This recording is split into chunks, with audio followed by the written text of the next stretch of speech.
नमस्कार मंडळी, मी संतोष पेड्यालवरती पुन्हा एकदा सगळ्यांचं या कोकणामध्ये आपलं मनापासून स्वागत करतो, मनपूर्वक स्वागत करतो. मित्रांनो, सध्या भात लावणीचा सीझन जवळजवळ आटपलेला आहे. कुठे कुठे लावणी चालू आहे, कारण का जसं जसं मागाहून पेरलेलं आहे तसं ते उगवलेलं आहे आणि त्याप्रमाणे ती लावणी चालू आहे. सो मित्रांनो, आजचा आपला नवीन व्लॉग असणार आहे आणि या नवीन व्लॉगमध्ये मी तुम्हाला दाखवणार आहे की आपल्या कारण या कोकणामध्ये निसर्गाचा ठेवा आणि कोकणातल्या निसर्गाचा मेवा हा आपल्याला चाखायला व बघायला मिळत असतं. आणि त्या मेव्यापैकीच आपण आज काय करणार आहोत, तर एक लागवड करणार आहोत आणि त्या लागवडीसाठी प्रथम साहित्य वगैरे घेऊन जाणार आहोत आणि मग आपण सुरुवात करणार आहोत आजच्या व्लॉगला. सो बघूया आजचा व्हिडिओ.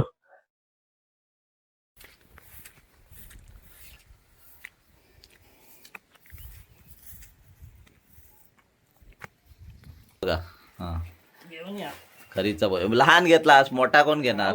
मोठा बापसाकडे देतोय. हा चॅप्टर आहे तसा. हा बघितलं, अशी आजकालची पोरं हो. म्हणजे हलका आपण घ्यायचा आणि मोठा बाबाकडे दादांकडे ठेवायचा. हा बघा, सो ही खर घेऊन चाललोय, कारण आपल्याला काजूच्या बुंदाशी किंवा लागवडी करताना एखाद्या झाडाच्या बुंदाशी खर टाकली तर खर हे खत आहे, सेंद्रिय खत आहे आणि त्यामुळे काय या खरीचा वापर आपल्या, कारण गुरांच्या या गोठ्यातून जे काय आपली खर निघते ती खर आपण इथे या शेणकीत टाकतो, म्हणजे ते शेण टाकतो आणि त्यापासून जी तयार झालेली असते ती ही खर आहे. तर म्हणजे ही पायवाटच आहे एक प्रकारे, थोडा कच्चा रस्ता आहे, गाडी जाण्यासाठी मार्ग आहे. बघितलं आपण गाडीवर चाललो आहे. आजूबाजूला अगदी घनदाट जंगल आहे, खूप झाडी आहे. कारण लोक काय करतात की आपल्या या झाडी किंवा ही जी जागा आहे ती काय जास्त साफसफाई करत नाही. कुठे फाटी काढणं वगैरे किंवा पाऊस गेला की सुक्या कुटक्या काढण्यासाठी अगदी या जंगलात आपल्या काही बायका आहेत, म्हणजे महिला आहेत, त्या येत असतात जळवण्यासाठी, जळावं लाकूड म्हणून. आणि बाकी जे जागा आहेत त्या जागा ह्या अशाच ओस पडलेल्या आहेत, बघतोय आपण काही लोकांच्या. कारण बरीचशी मंडळी आता काय होते की मुंबईला जाते आणि त्यामुळे काय होतं की जी आपली शेती किंवा लागवड करायला पाहिजे ती होत नाही आणि त्यामुळे ह्या जागा अशाच ओस पडलेल्या असतात.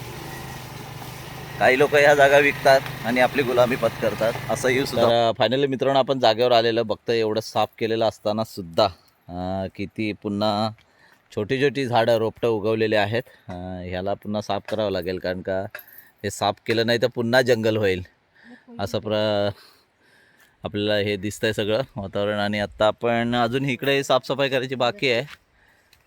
बघतोय आपण काजू सुद्धा जगलेला आहे आणि एका बाजूने आता सुरुवात करूया, खालच्या बाजूने सुरुवात करूया, तिकडच्या खालच्या बाजूने ह्या बाजूला. सो इकडे अजूनही साफ करायची बाकी आहे, हे बघा. आणि ही खालच्या बाजूला जी दरी दिसते इकडे खाली ही नदीचं पात्र आहे. ही बघा, रानामध्ये आल्यावर कुठली कुठली भाजी मिळते. भारगीची भाजी ही काढायची आहे की कोळी कोळी हे काढ. ही बघा, ही पण भारगीची भाजी आहे. तिला आपण संध्याकाळी काढू, कारण आता काढली ना तर ती कोमटून जाईल आणि त्याचं सत्व निघून जाईल, म्हणून आपण संध्याकाळी काढू की ताजी ताजी खायला बरी. ही एक आमच्या पठ्ठ्यानं तोडला आणतात महिने, त्याला माहीत नाही ना, रानात येत नाही ना जास्त म्हणून. तर मित्रांनो, हा वारस हो, जागेचा वारस नाही, तर या झाडाचं नाव वारस. तर या झाडाचा उपयोग आपल्याला जेव्हा आपण मातीमध्ये वगैरे काम करतो किंवा एखाद्याचे पाय कुसले जातात, आणि त्यासाठी ह्या झाडाचं औषध म्हणजे ही पानं वगैरे काढून त्याचा रस काढून त्या कुसलेल्या जागी लावला तर पाय बरा होतो किंवा ते कुसलेले पाय बरे होतात. याचं हे वैशिष्ट्य आणि गुणधर्म आहे. आपण साफसफाई पहिली करतोय जिथे इथं झाडं लावायचे तिथे. तर मित्रांनो, शुभमुहूर्त केलेला आपण, कारण काजूला लावण्यासाठी किमान 2x2 तरी आपल्याला खड्डा असायला पाहिजे आणि जरा 1-1.5 फूट खोली असली पाहिजे, म्हणजे काजूच्या मुळांना बुंदा अशी फुटायला चांगला वाव भेटतो किंवा मुळं मग जमिनीत चांगली घुसतात. तशी आपली जमीन भुसभुशीतच आहे, त्यामुळे काजू लावायला किंवा जगायला सोपं जाईल. बघतो आपण सुरुवात केलेली आहे सकाळची. आणि झाड निसर्ग वाचवायचा असेल तर प्रत्येकाने झाड लावलंच पाहिजे, आणि तर आपण त्याची सुरुवात केलेली आहे. कारण लावणी वगैरे आता आटपलेली आहे ना, म्हणून. थोडी वली माती आहे ना, त्यामुळे दम लागतोय. आणि आता काय करू, आपण थोडा फावड्याने माती काढायला घेणार आहोत. कोयते आणले बाबा जरा, बघताय फावड्याने जरा सलसलीत माती आहे म्हणून ती निघते, नाही तर चिवट माती असते निघाली नसते. थोडी तांबड माती आहे, त्यामुळे तांबड माती ही काजूसाठी उपयुक्त आहे.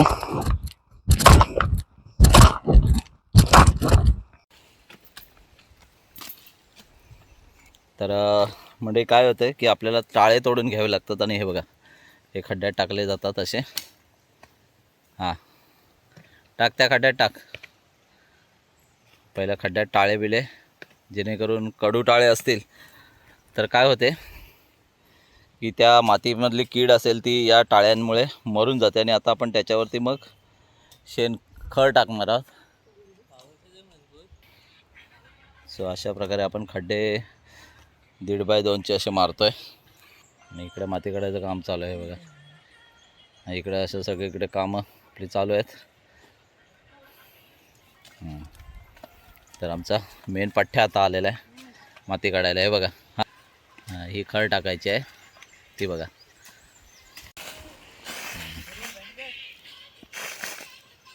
ही बघा, ही खड अशी टाकली जाते. थोडी टाक की जरा. हां बस. हां, चप्पलमध्ये पानं टाकलेली आहेत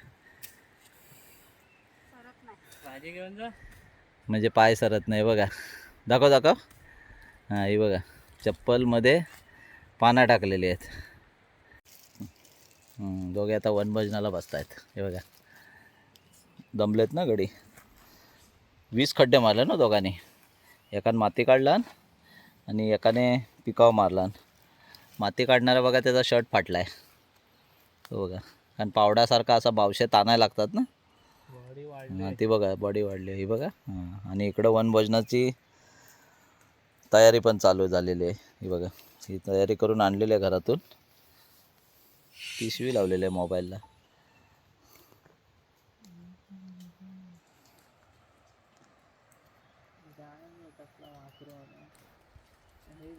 आहे ना, 75 वर्ष झाली तरी बघा ढोंगणाला कागद लावून कशी. हां, ताकद आहे. आणि इकडं आम्ही दमलो आहे बघा, भूक लागली आम्हाला. किती हाडं मजबूत असतील ही. बेलाची पानं पूर्वी लग्नामध्ये वापरायची, तीच आता आम्ही इथं नेहरीला वापरताय वनभोजनाला. म्हणजे काजू लावाय आलोय म्हणून. बघा, हा काय नैवेद्य आणलायस पायाला. हा बघा, ही आयडिया बघा, पाना चप्पलमध्ये पाना घातलेली आहेत. म्हणजे पाय सरायला नको म्हणून आयडिया हो ही. काटा बिटा बाग खाली पायाला लागतील, कारण आता चिखलीतून नाजूक पाय झालेल ना. जरासा फुसका काटा घुसला कुसका की आतमध्ये काय भवरी बाजल.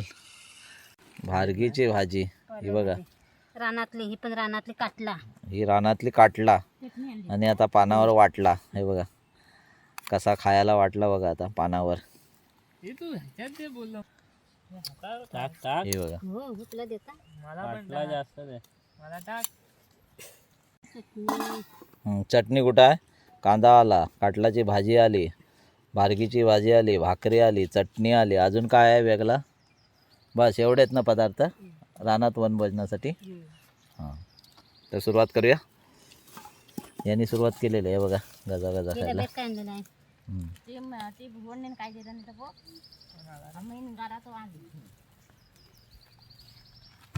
मारा मारा पटापट मारा. जेवलेत ना आता, भाकरी खाल्ली मजबूत. चला. थोडी माती घ्या, माती घे त्याच्यावर थोडी. पावडा घे ना, नाही तर दुसरं काहीतरी आहे. टाक माती थोडी. हां टाकतेच पातेला झापून जाऊ दे. पानं हिरवी.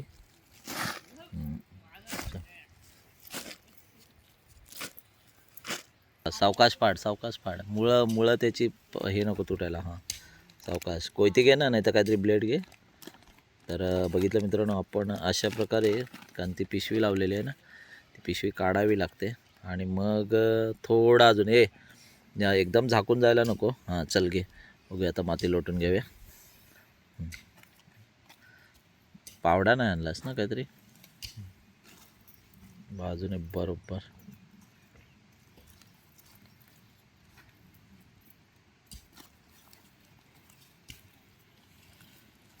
काजू लागत आहेत, तर तिचं नाव आहे मंगल.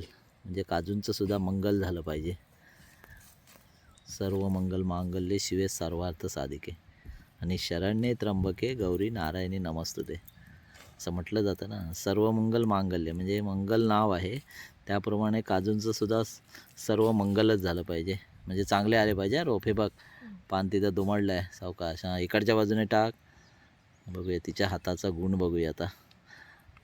काय काय लोकांच्या हातावर असतं ना, म्हणतात की लावलेलं रोप हे चांगलं जगतं आणि पुढे चांगलं फळ देतं असं म्हटलं जातं. हा इकडचा खड्डा बाकी आहे, इकडचा खड्डा बाकी आहे. हां, काठी लावण्याचं कारण आहे की काही काजू उंच आहेत ना, मग त्यांना ते सूर्यकिरणाच्या दिशेने वाढतात किंवा उभे उंच काजू असल्यामुळे काय होतं आहे की आडवे होतात आणि त्यांची वाढ कुठेतरी खुंटू नये म्हणून त्यांना बांधून घ्यावी लागते. सावकाश ते पान दुमडते.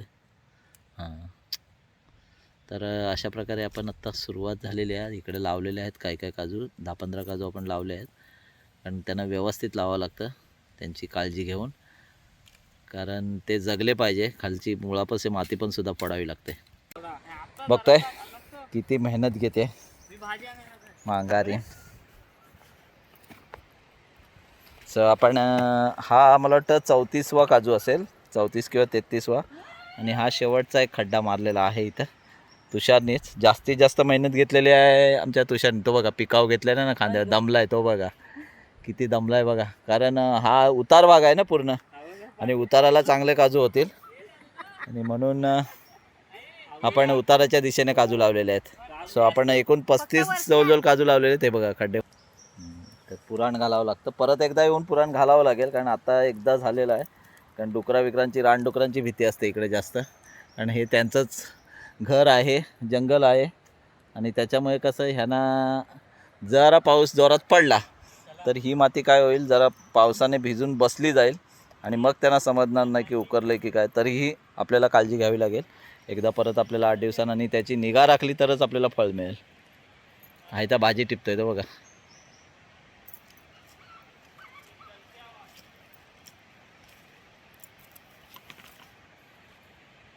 बघा ही भारगीची भाजी आहे, इनर घालून टिपताय भारगीची भाजी. बघा पौष्टिक भाजी, रानभाजी असते आणि रानभाजी अगदी आवडीने खावी, आणि तो आवडीने नाचतोय तो बघा रानभाजी.